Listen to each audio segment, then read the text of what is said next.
Hello students, 10th standard maths practice sums இன்னைக்கு part 8 part 7 வரைக்கும் solve பண்ணாமல் இருந்தீங்கன்னா அது வந்து 1 by 1 சால்வ் பண்ணுங்கள். ஏன்னா தேர்ட் ரிவிஷன் எக்ஸாம் முடிஞ்சிருச்சு இல்லையா? ஸோ இதுக்கப்புறம் கொஞ்சம் டைம் இருக்கும் உங்களுக்கு. அண்ட் மார்ச் எண்டில் நமக்கு எக்ஸாம். ஸோ கிட்டத்தட்ட ஒரு 12 நாள் 10 நாள்லேருந்து 12 நாள் தான் இருக்குது. ஸோ அதுக்கேற்ற மாதிரி பிளான் பண்ணி ஒரு எக்ஸசைஸாக முடிக்க பாருங்கள், சால்வ் பண்ண பாருங்கள். பார்ட் 8 வீடியோவில் நான் 3 எக்ஸசைஸ் கொடுத்துருக்கேன். இந்த 3 எக்ஸசைஸையும் சால்வ் பண்ண பாருங்கள்.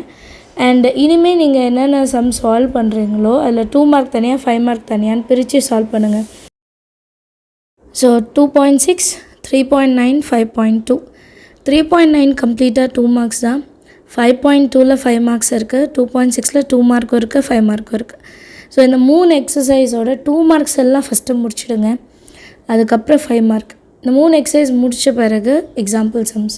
இந்த 10 நாளில் நீங்கள் எவ்வளோக்கு எவ்வளோ ஹார்ட் ஒர்க் பண்ணுறீங்களோ அதை பொறுத்து உங்களோட எக்ஸாமோட மார்க் கண்டிப்பாக மாறும். லாஸ்ட் ரிவிஷனும் முடிஞ்சிச்சு. இது வரைக்கும் ரிவிஷன் வச்சனால 50 மார்க்காவது எடுக்கணும், இல்லை பாஸ் ஆகுது ஆகணும், அப்படி தான் படிப்போம். இந்த 10 நாள் தான் நம்மளோட ஆனுவல் எக்ஸாமில் மொத்த 2 மார்க்கும் அட்டென்ட் பண்ணணும். 10 2 மார்க்ஸும் அட்டென்ட் பண்ணணும், 10 5 மார்க்ஸும் அட்டென்ட் பண்ணணுன்னு ஒரு எய்மோட படிங்க. ஏன்னா மோஸ்ட்லி நிறைய பேர் நல்லா படிக்கிறவங்க தான், கரெக்டுங்களா? ஸோ 80 to 100 இதை ஸ்கோர் பண்ணணும். இதுதான் உங்கள் டார்கெட்டாக செட் பண்ணணும். அட்லீஸ்ட் 80+ மார்க் கண்டிப்பாக எடுக்கணும். அதுக்காக கொஞ்சம் ஒர்க் பண்ணுங்கள். எல்லா சம்மையும் ஒர்க் அவுட் பண்ணி பாருங்கள். இம்பார்ட்டன்ட்னு சொன்ன சம்ஸை கொஞ்சம் எக்ஸ்ட்ரா கேர் எடுத்து பாருங்கள். அதர் சம்ஸெல்லாம் ஒரு வாட்டியாவது பார்த்துருங்க. அது என்ன இருக்குது அப்படின்னு, அந்த கொஷின் என்ன சொல்லுது அதை அண்டர்ஸ்டாண்ட் பண்ணி கிவன் என்ன ஃபார்முலா என்ன சப்ஸ்டியூட் பண்ணலனாலும் பரவாயில்ல, இதை வந்து நீங்கள் சால்வ் பண்ண ட்ரை பண்ணுங்கள். அண்ட் முக்கியமாக நான் சொல்லணும்னு நினச்ச ஒரு விஷயம் என்னென்னா question papers. Previous year question papers கிடைக்கல எங்களுக்கு அப்படின்னா, கொஷின் பேங்க் அந்த மாதிரி கிடைக்கல அப்படின்னா, உங்கள் ஸ்கூலில் ஃபஸ்ட்டு மிட்டம்லேருந்து இந்த லாஸ்ட் ரிவிஷன் எக்ஸாம் வரைக்கும் கொடுத்த கொஷின் பேப்பர்ஸை கண்டிப்பாக ஒரு ஃபைலில் போட்டு அழகாக வச்சுருப்போம். அதை எடுங்க.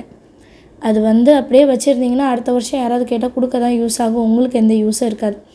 அதை எடுத்து டெய்லி அதில் இருக்க கொஷின்ஸ் எல்லாம் உங்களுக்கு தெரியுதான்னு பாருங்கள். நான் போட்டு பார்க்க சொல்ல. இப்போ நீங்கள் என்னை கேட்கலாம், 3 எக்ஸசைஸும் தரீங்க, எக்ஸாம்பிள் சம்மும் போடணுன்றீங்க, நாங்கள் மற்ற சப்ஜெக்ட்டும் போடணும், கொஷின் பேப்பரையும் பாருங்கன்னா நாங்கள் என்ன பண்ணுறது? கரெக்டான கேள்வி தான். நான் வந்து உங்களை கொஷின் பேப்பரில் இருக்க சம்ஸை ஒர்க் அவுட் பண்ணி பாருங்கன்னு இப்போ சொல்லலை. அது வந்து சண்டே ஆர் சாட்டர்டே சண்டே இந்த 2 நாளில் நீங்கள் செய்யலாம். நான் என்ன சொல்கிறேன்னா, டெய்லி அந்த கொஷின் பேப்பரை எடுத்து அந்த 2 மார்க் உங்களால் அட்டென்ட் பண்ண முடியுதா, இந்த சம்ஸ்லாம் உங்களுக்கு தெரியுமா அப்படின்னு பார்க்கணும். தெரியாத சம்ஸை எழுதி வச்சுக்கோங்க. அதே மாதிரி 5 மார்க்லேயும் பண்ணுங்கள். தெரிஞ்ச கொஷின்ஸ்லாம் விட்டுருங்க, தெரியாததை நோட் பண்ணுங்கள். சாட்டர்டே சண்டேயில் உட்காந்து அந்த தெரியாத கொஷின்ஸை செஞ்சு பாருங்கள். ஏன்னா ஸ்கூலில் கொடுக்குற கொஷின்ஸ்லாம் ரொம்பவே முக்கியமான கொஷின்ஸ். அந்த டைப்பில் நமக்கு எக்ஸாமில் வர அதிக வாய்ப்பு உண்டு, சரிங்களா? அந்த கொஷின் பேப்பர்ஸில் இருக்க எல்லா சம்ஸும் சாய்ஸே இல்லாமல் உங்களுக்கு தெரிஞ்சிருக்கணும். அது என்ன மெத்தடு ஆர் எந்த எக்ஸசைஸில் வருது. நேற்றுக்கு என்னோடய ஒரு ஸ்டூடெண்ட் வந்து ஆல்ஃபா பீட்டா சம்ம அது வந்து கொடுத்துருந்தாங்க இல்லையா இந்த தேர்ட் ரிவிஷனில். அது எங்கே இருக்குன்னே தெரியல. சரி எக்ஸசைஸ் இல்லைன்னா உங்களுக்கு சாப்டரே தெரியல.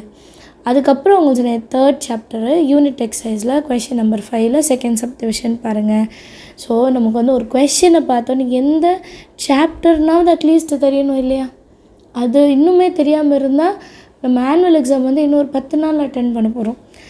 10 நாள் கழித்து நம்ம ஃபஸ்ட்டு தமிழுக்கு தான் ஃபுல் இம்பார்ட்டன்ஸ் கொடுப்போம், லாஸ்ட் ஒரு 3 days. அப்புறம் இங்கிலீஷ்க்கு, அதுக்கப்புறம் மேக்ஸு. புரியுதுங்களா? இந்த 10 days கொஞ்சம் ஹார்ட் ஒர்க் பண்ணுங்கள். எல்லா சாப்டர்ஸையும் சால்வ் பண்ணி பாருங்கள். அண்ட் வேறு என்ன சொல்லணும்னு நினச்சேன்னா, டெய்லி கிராஃப் ஜியோமெட்ரி போட சொல்லியிருக்கேன், அதை ஃபாலோ பண்ணிவிடுங்க. 1 words பார்க்க சொல்லியிருக்கேன், அதை ஃபாலோ பண்ணிவிடுங்க, சரிங்களா? அண்ட் நிறைய பேர் என்ன பண்ணுறீங்க, இப்போ உட்காந்து இம்பார்ட்டண்ட் கொஷின்ஸ் தாங்க, நெட்டில் போய் இம்பார்ட்டண்ட் கொஷின்ஸ் தேடுறது, சேலஞ்சிங்ஸ் இது தேடுறது.